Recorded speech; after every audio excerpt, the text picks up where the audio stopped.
I am Kathleen Fitzpatrick. I'm the Senior Program Manager for the National Alliance for Partnerships and Equity, NAEP. Before we get started with our program today, I just wanted to point out some of the functions in this go-to training room.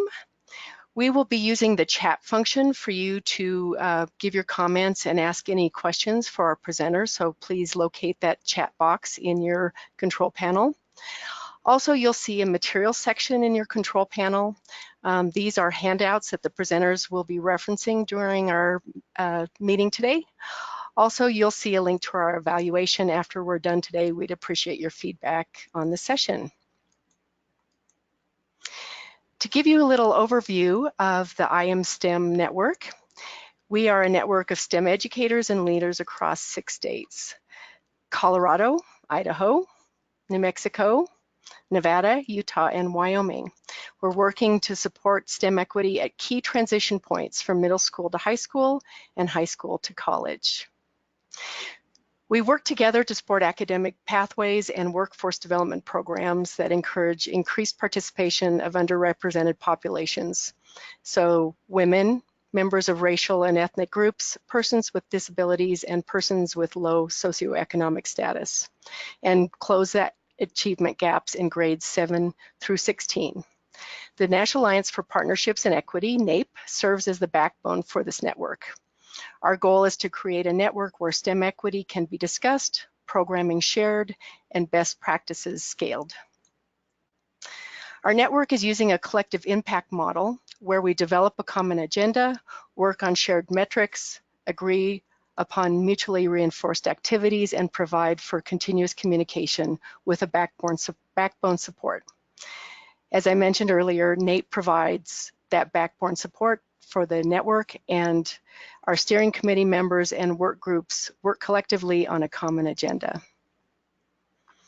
We are continuing to look for ways to create new partnerships and support the growth of our network. We're working on an asset map to provide a visualization of STEM providers in each state. And as part of network meetings like this one, we look to identify and share best practices within the network and nationally, particularly looking at lessons learned from NAEP's professional development that's done in all 6 states. These are our work groups. We are always looking for new collaborators. Go to www.naepequity.org/imstem to join our network if you're not already a member of our network, or to sign up for a work group. So I'd like to introduce our guest today. Our topic is English learners in STEM subjects, transforming classrooms, schools, and lives. And as we get started, I'll ask our guests to turn on their webcam. And our first speaker today will be Amy Stevens. She's a program officer for the Board on Science Education of the National Academies of Sciences, Engineering, and Medicine. She is the director for the study on English learners in STEM subjects, transforming classrooms, schools, and lives. Our second presenter will be David Crowther. He's the retiring president of the National Science Teachers Association, NSTA. Dr. Crowther is also a professor of science education and the executive director of the Raggio Research Center for STEM Education at the University of Nevada, Reno. Also, last but not least, Dr. Rita McDonald. She is an associate researcher at WIDA Consortium at the Wisconsin Center for Education Research, University of Wisconsin-Madison. She's also the program co-leader of Science for All, a joint program with NSTA to develop and disseminate resources supporting rigorous and equitable science education for multilingual learners. I'm going to turn it over to our presenters.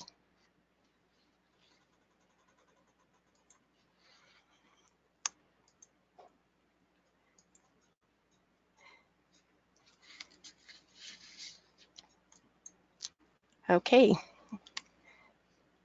Amy, let me see if I can unmute you if you're...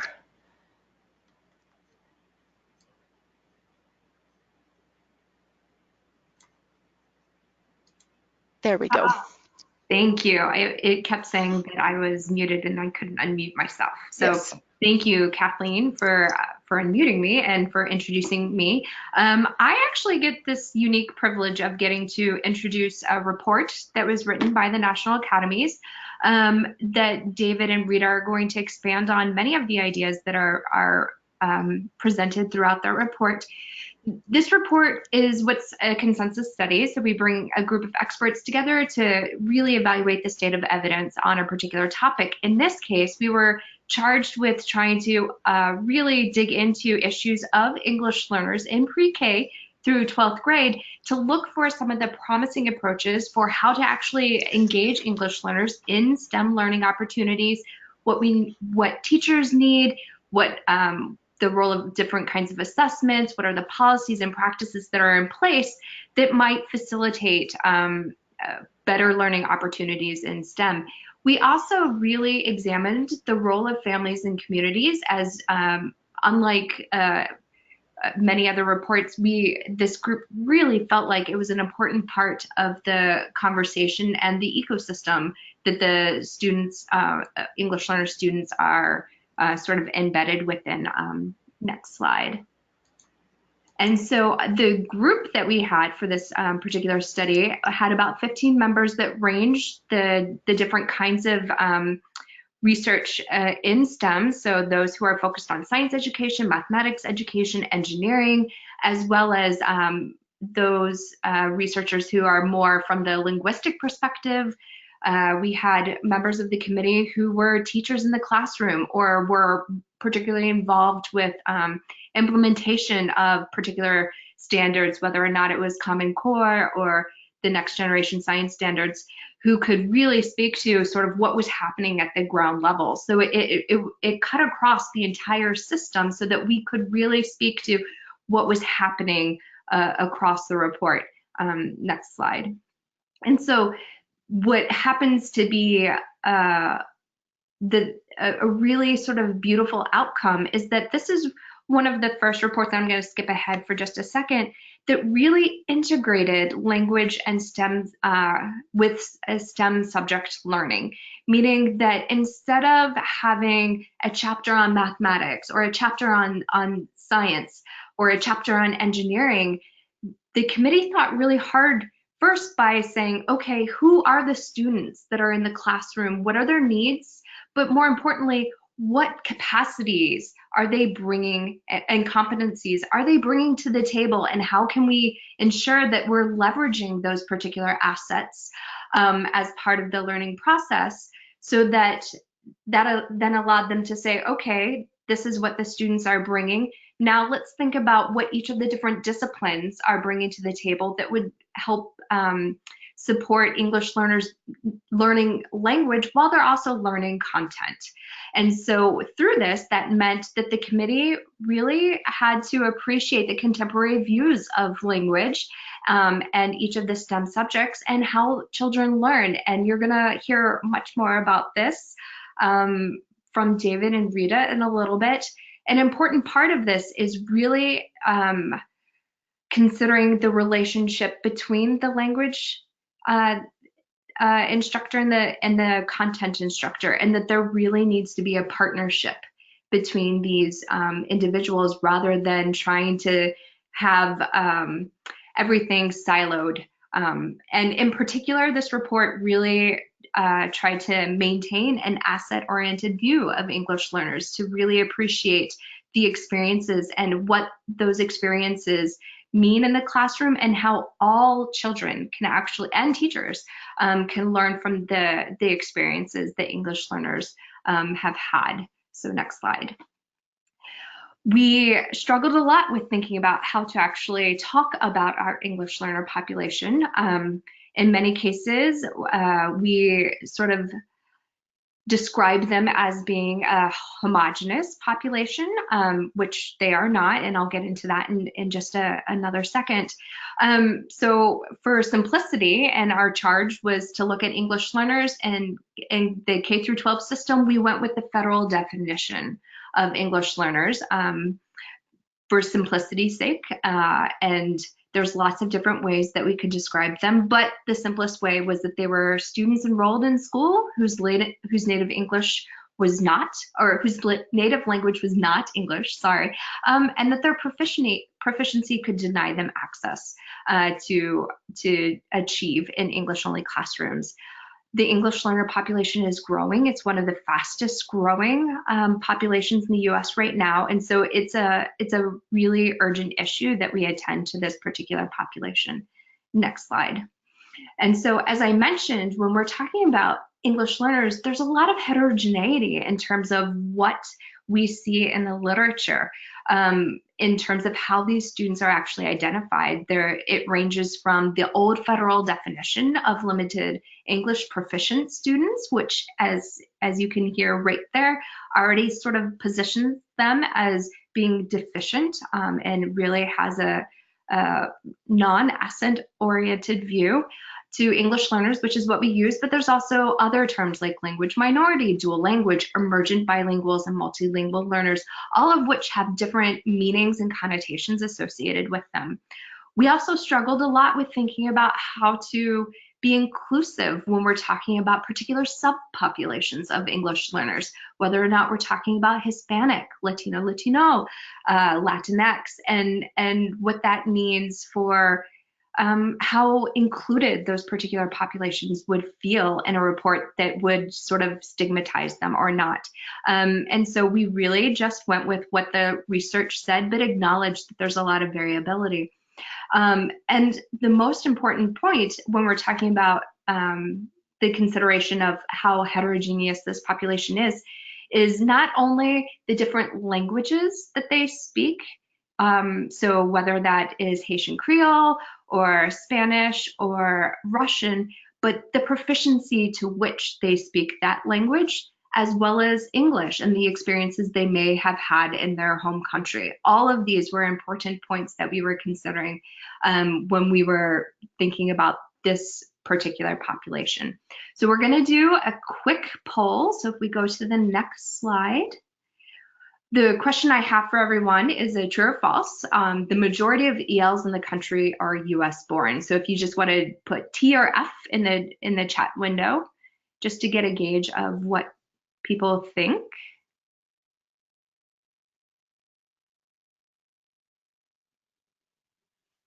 So I've seen a mixture, mostly T's, a few F's. I saw both. One more second if there's any more responses.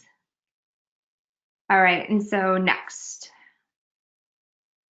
It's actually true. The majority of English learners are actually US born. Next slide. And so when we think about this, there's lots of variability also in terms of how we define English learners and the experiences they bring to them. When we think of English learners, and especially with those born in the US, we have to really grapple with the fact that some of them are what we call long-term English learners. And what this means is that there are students who have been receiving English language development or some sort of English as a second language service in US schools for at least 6 years. That means that they are not considered proficient in English. And there are some issues that come along with this that I'll describe in just a minute. But we also have newcomers, which is what I think most people tend to think of. And those are the students who have come to the US at some point in time during their education. This is actually really important because on the next slide, and you can go ahead and go to the next one, there's some inconsistency in terms of how we actually think about and subsequently treat our English learners. The biggest thing is that there's actually no common definition of English learners across states. So we do have a national sort of federal definition, but states have some latitude in terms of how they actually go about classifying and reclassifying English learners. And so there can be not only variability across the states, but there can be variability within districts. So how one student is classified in one district might be different than how they're classified in another district, meaning one district they might be still labeled as an English learner, whereas in another one they might be classified as now being proficient in English. And that means that there are some problems with how we actually think about English learners. It's one of the only ways in which it's a dynamic classification. So unlike having a disability, you can move between being proficient or not. And it means we don't actually have a good handle on how well our students, our English learner students, are doing in schools. Next slide. And so, as I mentioned before, this was really one of the first reports that sort of tried to integrate language and STEM content. And so just a few nuggets of important facts that you should know is that this report thinks about language as meaning making. It's the functional use of language. We talk very much about science, as you would see in the framework of the next generation science standards that you'll hear more about from David and Rita, that it's as making sense of phenomena by engaging in the science practices and using language. There unfortunately is not a lot of information about technology, and there's some emerging literature about engineering.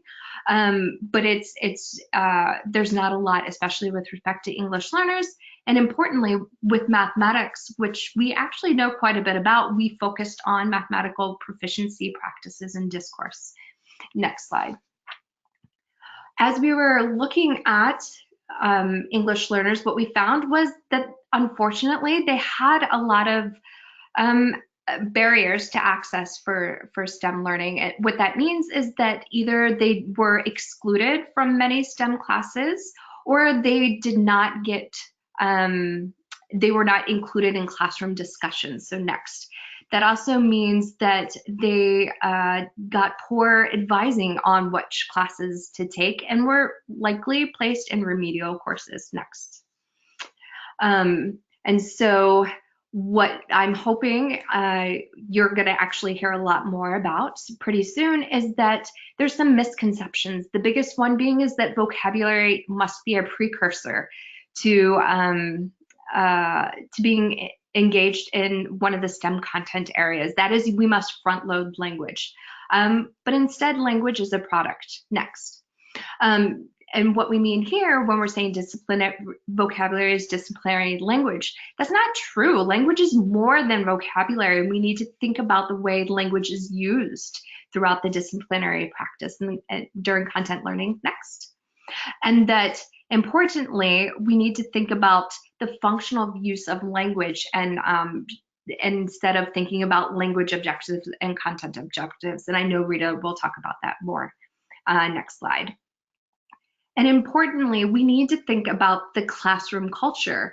What we know is that there are better outcomes for English learners in STEM when teachers support them and actively incorporate the English learners in the classroom discussions, and that has a positive effect on the teachers as well. They're more comfortable with English learners in the long run. Next slide.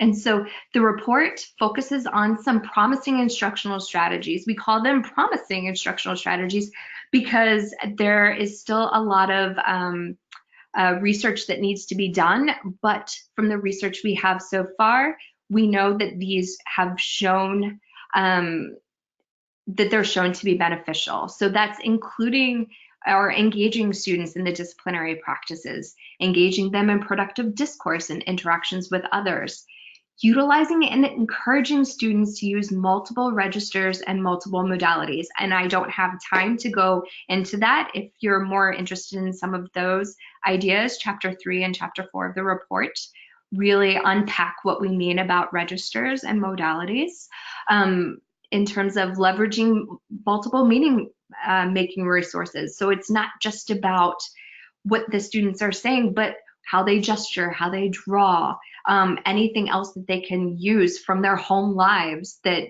can help them articulate better what they understand. But in the same time, we still have a service of providing some focus on how to use language. Next. And so I'm just going to wrap up real quick before we transition to David and Rita, that when we're talking about teachers, unfortunately, they have not received a lot of preparation in terms of how to provide appropriate STEM learning opportunities to English learners. They have few opportunities on how to integrate language into STEM learning, But importantly, what needs to come more is that content teachers and ESL teachers need to have shared professional development. They need to have time to work together to leverage what each brings to the table around English learners. And they need time to reflect on some of the assumptions they have about English learners' capabilities and what they ultimately bring to the table. And so now I'm going to pause and I'm going to turn it over to David and Rita.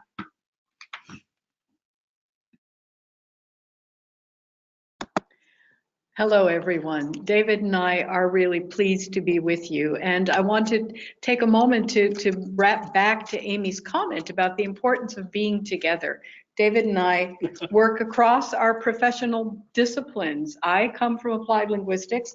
David clearly is science education.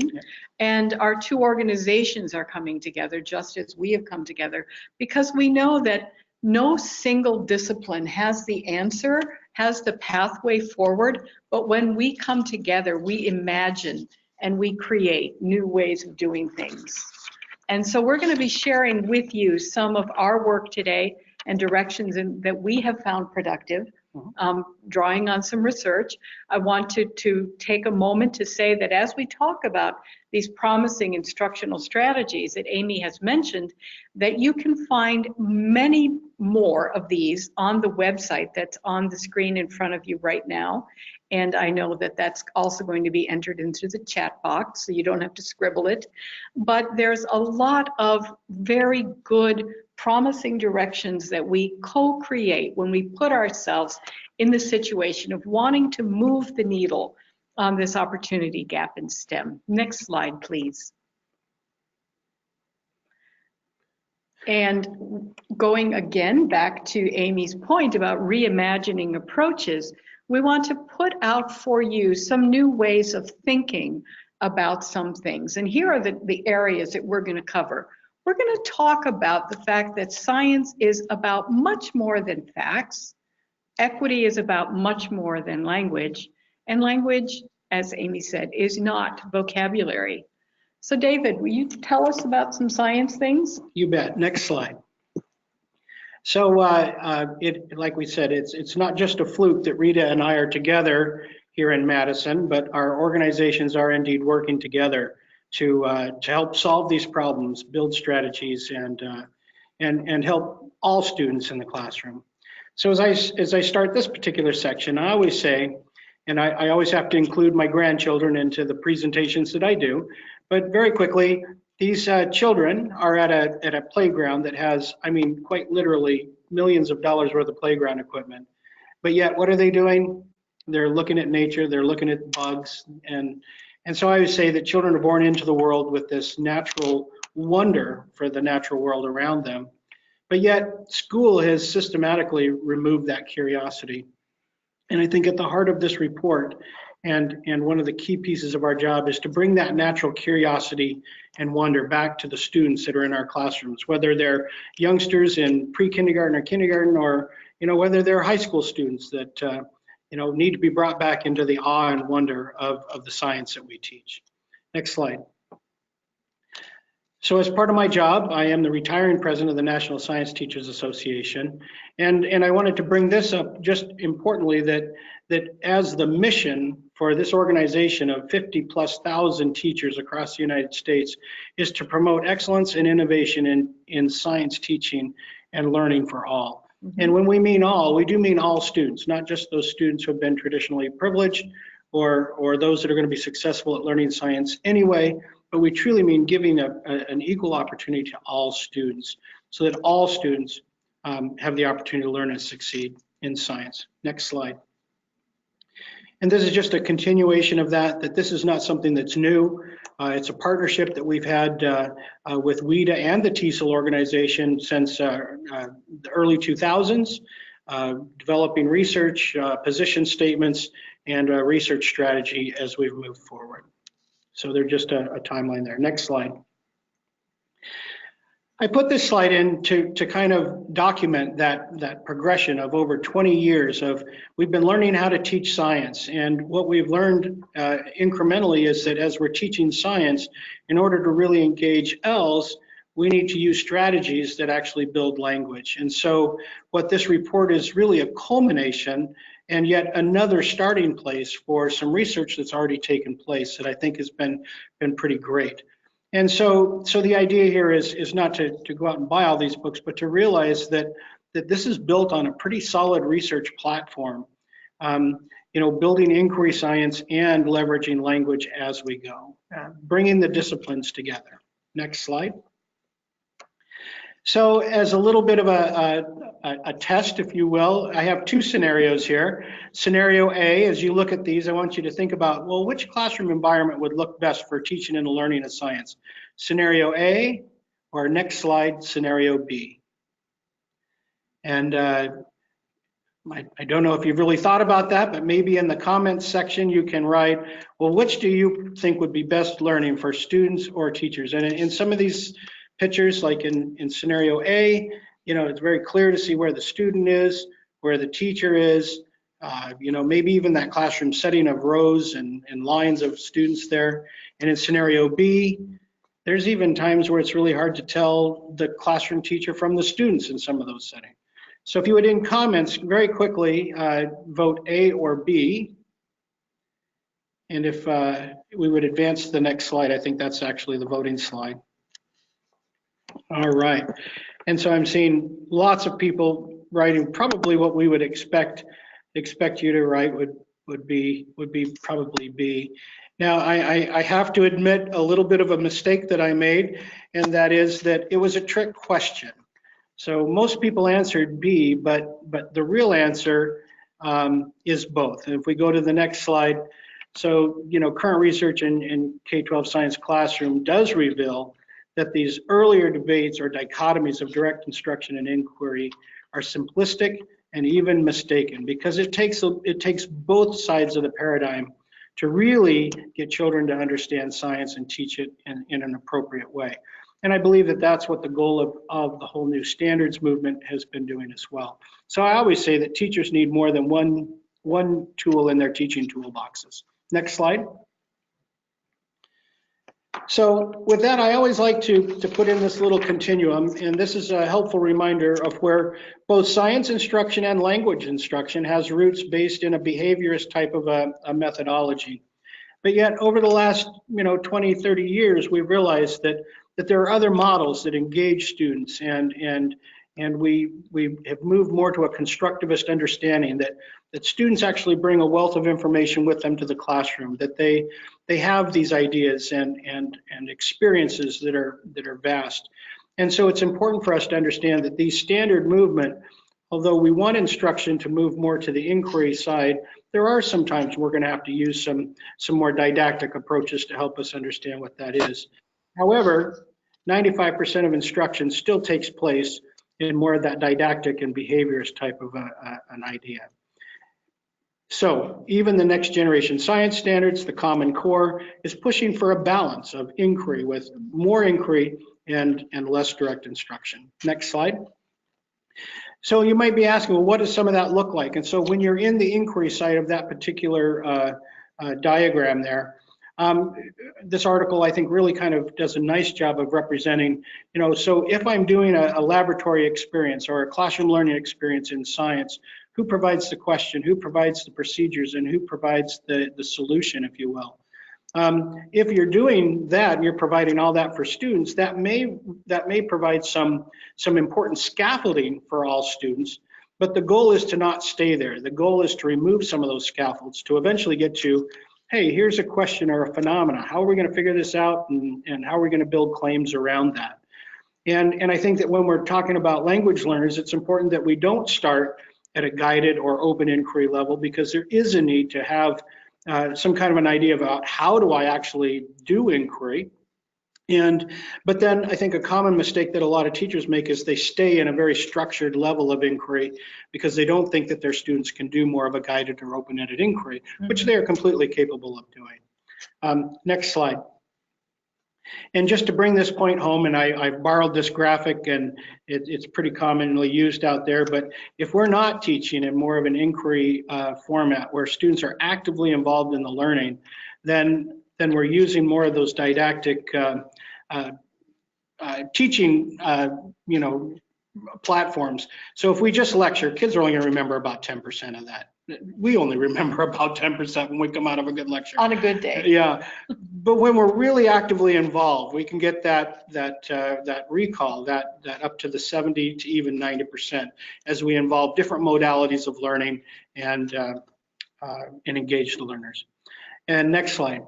So real briefly then, I did kind of mention a little bit about these standards, and I do believe that all the states in this particular network have either adopted or adapted the next generation science standards. So if you go on to the next slide, this is the vision for what science education is in the framework for K-12 science education.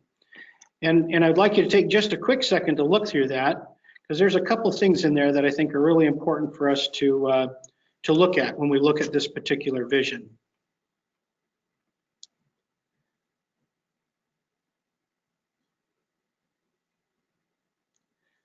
So some of the things that get called out when we do this in person and we can actually have a conversation back and forth is people say, oh, well, there's that beauty and wonder that you were talking about initially, about science. Or people talk about, oh, sufficient knowledge of science and engineering to engage in public conversation.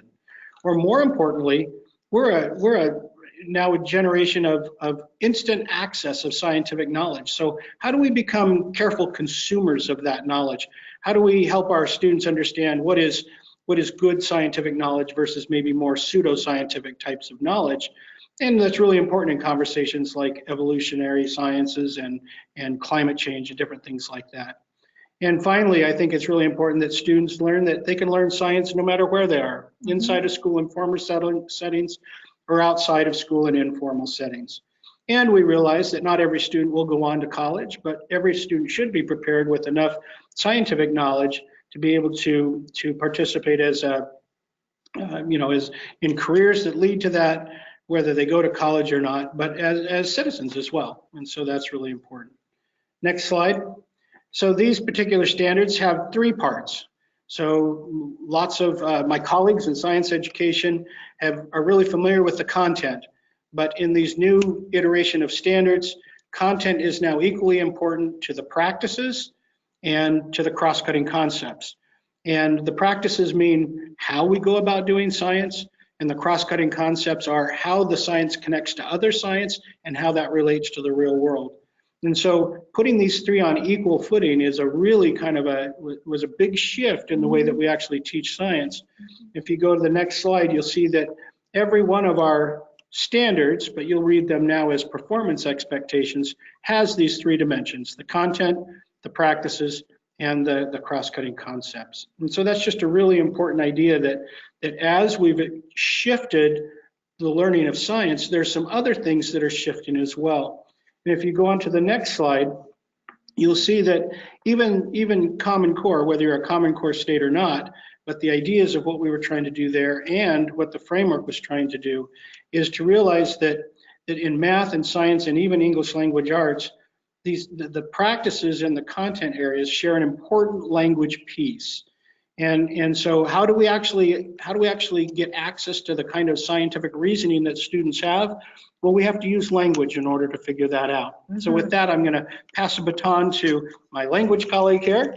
And if you would change to the next slide, we'll move on with that. So recognizing the central role that language plays in learning, when we're focusing on students' ideas get expressed through language. So many people in the profession of language education have taken up this challenge of reimagining, using Amy's words, new ways of going forward with this. So California's English language development standards are good examples. The work coming out of Stanford's Understanding Language, another set of good examples.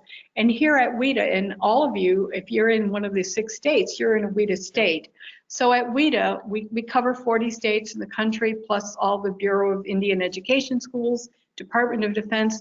We're going to be rolling out over the next year a very new approach to language, which is focused on how language is used as students make meaning, not on what language looks like in its most formal or complex product form, but language as it's used in the process of meaning. So we're looking at language in its development process. Next slide, please. So yes, language is important. I wouldn't be sitting here as a language person, language geek, but we know that equity is really about much more than language. Language is a small part of it, but equity has much more to do with who gets to be at the table. When ideas are being talked about, teachers are saying, what do you think is happening in this phenomenon? Who gets to put ideas out there? Whose ideas get listened to? Which ideas do teachers take up?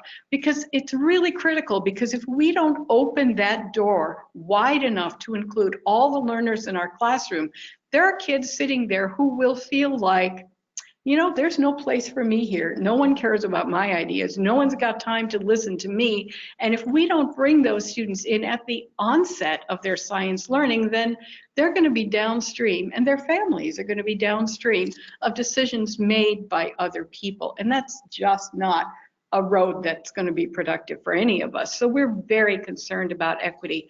Next slide, please. So when we think about equity, we have to think about, okay, how we set up our classrooms to produce learning experiences that open the door to many people. And I've got some little photos here that I've taken in my work with David at NSTA conferences. Well, first of all, you have to give students something interesting to reason about. So David's done this great activity when we're working together where, because you can't always find something that's going to connect everyone, you produce something that's going to connect everyone. So you enact something in your classroom, or you find a phenomenon that's accessible to everyone. And it's got to be a meaty enough thing, an interesting enough question or experience that you can derive several lessons from it, right? So David has people figure out, why in the world is he able to put a skewer through a balloon and the balloon does not pop? What in the world is going on there? And then in the second photo, you see David is actually having people construct polymer chains of themselves and demonstrating how the density changes and what happens when David, the skewer, tries to go through. So it's a phenomenon that people experience together, and it is something they can talk about. Next slide, please. And that having something to talk about is really, really critical. As David said, a lot of classrooms are set up in a very old behaviorist tradition where teachers ask questions and students give 1 or 2 word answers, hopefully to confirm where the teacher's going so the teacher can move on. And when we do that, I mean, it has benefits, or we wouldn't do it so often. It feels efficient, we're moving on, but it has costs associated with it too. No one gets to do much talking. The teacher might know whether a student has a right answer or a wrong answer, but the teacher does not know what the reasoning of the student is, because you're not hearing any of that. You're hearing 1 or 2 word answers. And when the time for an answer is restricted to 1 or 2 seconds, and the classroom practice is that you give a 1 or 2 word answer, there are not many English learners who are going to jump into that, because that's something they're going to trip and fall over. It's just not an inviting experience for them. So that's one reason we work on helping teachers shift to a kind of classroom practice where students are in small groups talking about something together. The teacher listens, probes the reasoning, presses for evidence, lots of opportunity for dialogue among the students, lots of opportunity for the teacher to hear the reasoning, to probe and press for reasons, and to listen to the language and offer models for how to say something differently. So that's a really important pedagogical shift. Next slide, please. One of the things that it's It's really interesting as I've watched teachers go about learning this new way of teaching, and I'm sure many of you are sitting there thinking about the very things that these teachers said to me. I don't have time for that.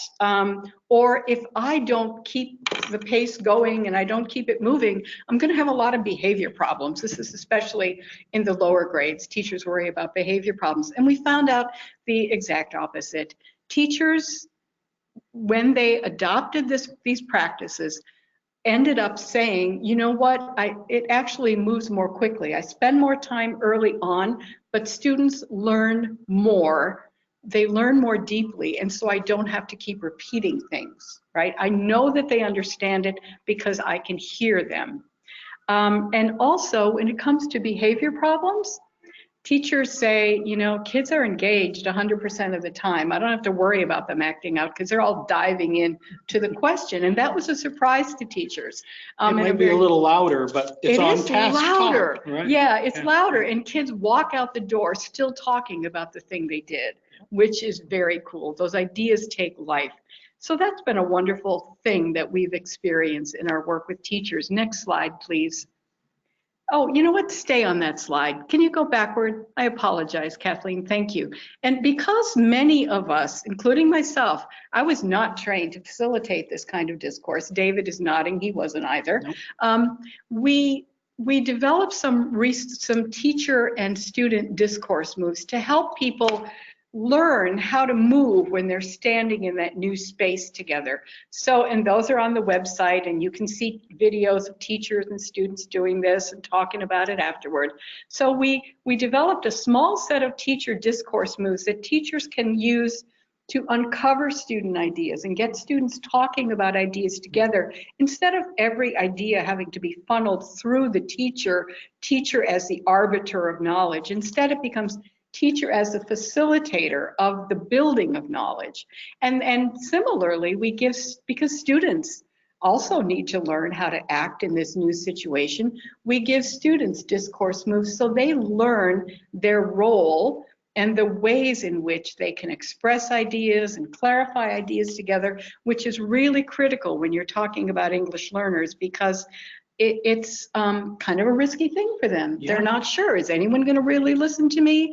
And so we work on helping teachers learn how to support students those first few fragile times that they try that, so they create a community that welcomes and has the time and patience for that kind of involvement. Next slide, please.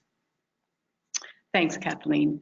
One of the things that we found in our research is that it was helpful for teachers and for individual students and for student groups to reflect periodically on their practices. How is my classroom community working? So for teachers, am I listening to everyone's ideas? Is there someone that I don't hear talking? What do I think that's about? So really stepping back and looking at that.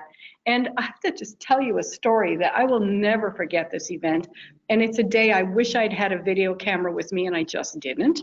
But there was, it was a 4th grade classroom, and it was a math classroom, and the student, an English learner, was doing his best to explain his very complex reasoning on a point of mathematical logic, and it wasn't going well. And the teacher said, okay, let me give us a try. I'm wondering if what you're saying, if I could rephrase it as XYZ. And the student said, no. Teacher said, I didn't get it right. The student said, no. Teacher said, and this is the wonderful part, she said, give me another chance. I'll try harder next time. I'll try harder. And so the student did, and the teacher persevered, and that student was successful at getting that point across. And that was a huge thing for that student. But it was also a huge thing for that classroom, because the teacher modeled that the job was to be patient and to facilitate and to be humble, and that the people with more experience in English, they were the ones who were supposed to do the heavy lifting. And when you set that up in a classroom and students take that up, it changes things, and you open the door to equitable inclusion. So we developed a set of reflection questions for teachers and students and student working groups to ask. One of my favorites, and the teachers, and David, you've also loved this one, when students ask, is there someone who's having trouble putting out an idea? If so, what can I do to help with that, right? We share that responsibility. So those have proven to be very productive. Next slide, please. So now, the final point that I said we talk about, language is not vocabulary. I'm sure you have run into this, and I know David and I run into it all the time. Teachers, and I include ESL teachers in this, and sometimes perhaps they hold this view very strongly that teaching language is about pre-teaching vocabulary. But we know that that may have an effect on a test if your test is about recognizing words as some sort of stand-in for science knowledge. There is a correlation there, but meaning really isn't in words. Meaning is an experience. And we have shared experiences, we have an activity, we see something happening, and then we attach language to it. So rather than pre-teaching vocabulary, we would be better off spending our time giving students experiences and then wrapping language around that, embedding language into it, and remembering, next slide please, that language development is a product of science learning. It is not a prerequisite. You can do really good, complicated science with very everyday language. And as you work on ideas together, you talk about ideas together, as the thinking becomes more precise and you push one another to clarify meaning, language becomes more precise too, because it needs to. Not because there's some external criterion of language perfection that you're driving toward, but because it increases students' effectiveness.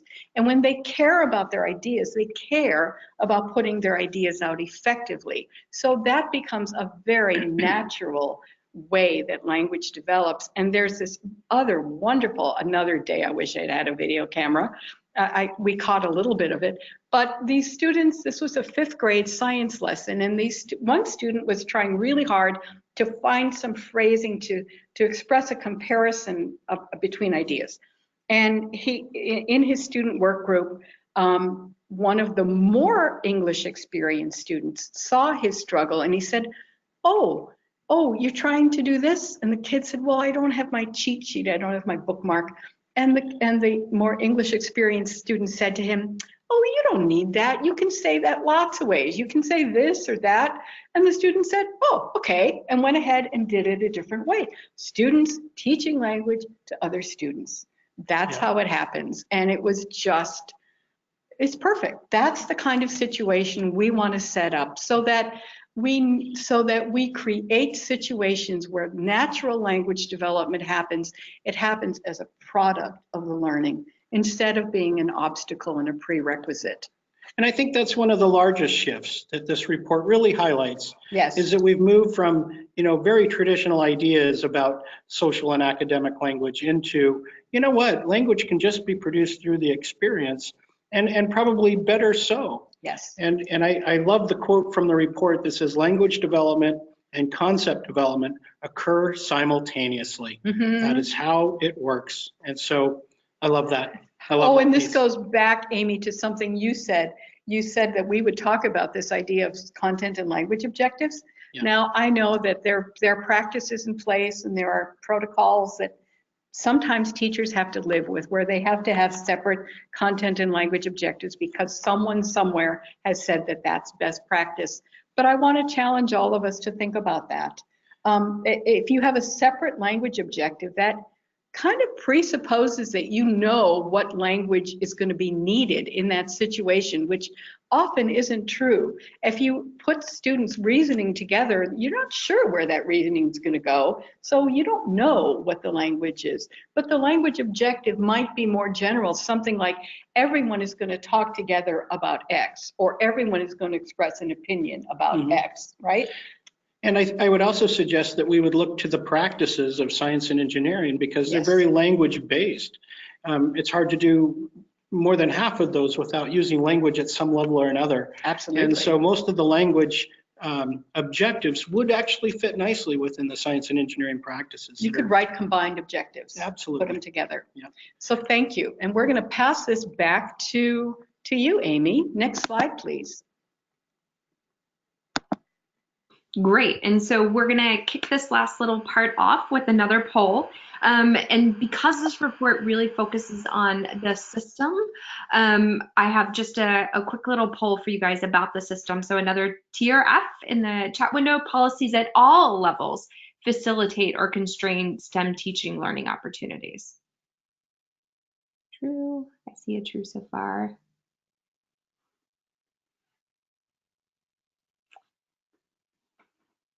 Perfect. Next slide, or just next, as they're coming in. So you guys are absolutely right. It really is policies working together at all levels. So go ahead, next slide.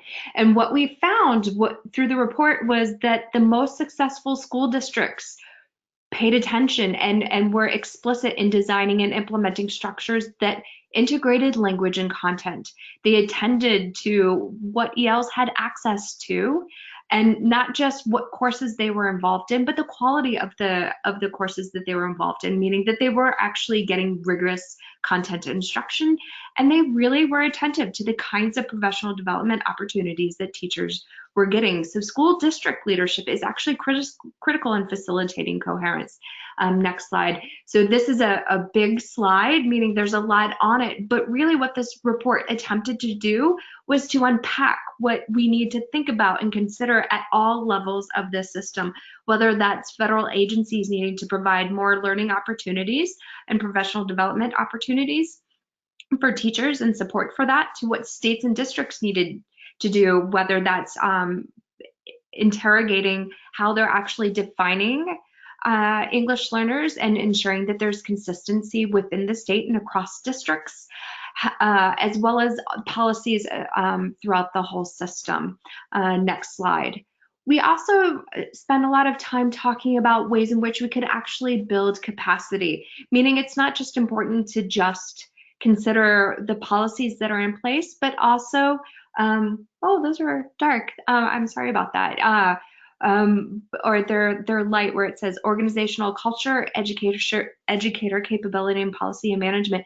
But it's really sort of thinking about within that system, your local system, what policies are in place, and what do we need to do to ensure that there's consistency across all levels, including thinking about funding, resources, staffing, and allocation of responsibilities. That goes back to what we've been saying sort of throughout this whole presentation about shared responsibilities, content and ESL teachers actually working together instead of a district having one ESL teacher. Next slide. And I'm just gonna finish here with ways in which we can actually think about how different players within this particular system, whether it's districts and school leaders, states and state and district school leaders, work together to ensure that a framework is put in place that helps to identify the policies that are working at that particular school or district, and to be intentional about removing some of the policies that are actually barriers. And that means taking a really hard look at what's happening. And so I want to end a little early because I'm hoping that we have enough time for some questions. So I'm going to stop there. All of this is in the report. We have a whole section on really breaking down ways in which we can build capacity. But thank you. If that's okay, Kathleen. Yes. Do you want me to be on video or no? Let's just see if we have any other comments or questions. I just thought that this was just a delightful session. I really liked David and Rita's comment about language development being a product of science learning, not a prerequisite. That, you know, you think about how babies learn language, they learn it in context. You know, you don't tell them that this is an apple. I mean, you don't say, apple is this word. They learn an apple by looking at an apple. So it just makes so much sense. It just was really really insightful, really good stuff. There's a question if there's a link to the report, and there should be a link to the report. If not, we will have this on the napeequity.org /IMSTEM. Oh, yep, Mimi says it's in the materials section. So there's quite a few resources in the materials section. I have a question for the three of you, because there were some very specific things in the materials section. Did you want to reference anything that was in there, or talk specifically about the discourse moves, or just looking at the list, the monitoring progress resources that you have in the resource section? Thank you, Kathleen. Yes, I referred to those sort of in a drive-by way. But the discourse moves are on that website that I mentioned, which is NSF funded. It's all open access, so please take it, play with it, share it. It's meant to be generative. But the discourse moves are scaffolded. There are sentence frames that show you and show students how you can enact these idea-focused discourse moves at any level of English proficiency. We found that once teachers and students kind of understood what they were, the sentence frames helped them understand what they were. They didn't need sentence frames anymore, but the English learners who were just beginning to use English continued to use them and found them helpful. It gave them a leg up. So they weren't having to generate words from scratch all the time. We know that English learners in the early stages have to borrow language from other places. They just have to. They don't have options. So let's give them something to start with. And then when they don't need them anymore, they set them aside, right? They generate their own ways of saying. And I use those even in my methods courses at the university, because oftentimes, especially science teachers, haven't been trained to, how do I actually ask kind of these open-ended types of questions that really probe the scientific reasoning. And so it allows our students to have kind of a little helping hand as to, how do I ask a question like that? Or how do I get kids to talk with one another? It's a really great resource. Yeah. There's also one of the things I posted for upload for sharing was the report. I think it's called Focus on STEM Discourse. That's a brief summary of that those years of research and some vignettes from classrooms, and it helps teachers, I think, understand the learning process for teachers who wanted to walk down this new road, and it offers some insights and suggestions for starting out on this pathway if you want to do that. It also offers some perspective from administrators who talked about the changes they saw in their schools when teachers started doing this. So it can be a nice primer for people. Great. Brian Mitchell from Nevada asks if there are any schools or districts that are doing a really good job at this. Yeah, and so I was just looking because in the report, because I know that we do highlight a few different schools or districts that are doing some. So if you were to look at the report, we have a box in chapter 8. It's box 8.2 and box 8.4. We do actually highlight two different systems, one in California that's doing some work around professional development, and some work that's being done in or had been done in New York. Some of that is led by Maria Santos, who works with West Ed, who does a lot with implementation. There's also another resource that I would encourage you to look at, and I apologize, it's sort of a shameless plug, but on that nas.edu EL and STEM website, we've done some public events, and we did a public event in California, and as part of that event, we had a lot of different leaders, so some state and district and school leaders actually come and talk about some of the experiences and share some of the ways in which they have been working a lot with building capacity around English learners, and they were really honest about sharing some practices that worked and some practices that they found worked less well for them. So there are some videos, so if you want, you can look at some of those videos. And I'll just chime in too that there are a lot of what we call islands of excellence. teachers at schools or schools that have really taken on this and are really developing some really good stuff around the discourse moves and things. And so, Brian, I'll let you know that there's a couple of really great schools right in Nevada that we can share with you. And then we'll just kind of leak a little thing that WIDA and NSTA are partnering with a school in Yerington to pilot this brand new research at a school-wide level. Mm-hmm. And so look for some really great results in about a year. Mm-hmm. Great. Yep. Well, we are running out of time. I am going to put the slide up that has contact information, so please don't hesitate to reach out to any of the three with any questions. Also, Mimi, did you want to step in and talk briefly about the 3M STEM grant? And I think I need to unmute you. Sorry about that. While we're getting Mimi to join us by audio, I also wanted to encourage everyone to go to the evaluation after this and fill out the evaluation. Also, our next IMSTEM network meeting will be September 18th at 3 p.m. Mountain Time. And I apologize, we're having difficulties getting Mimi to get in on audio. So I will just let you know that the 3M funding opportunity is in the materials section of the control panel, so you can link on that. It's a funding opportunity for broadening participation in STEM. So with that, we will bid you all adieu. Thank you for joining us today for a very educational session on English language learners in STEM, and we will see you in September for our next network meeting. Have a great afternoon. Bye-bye.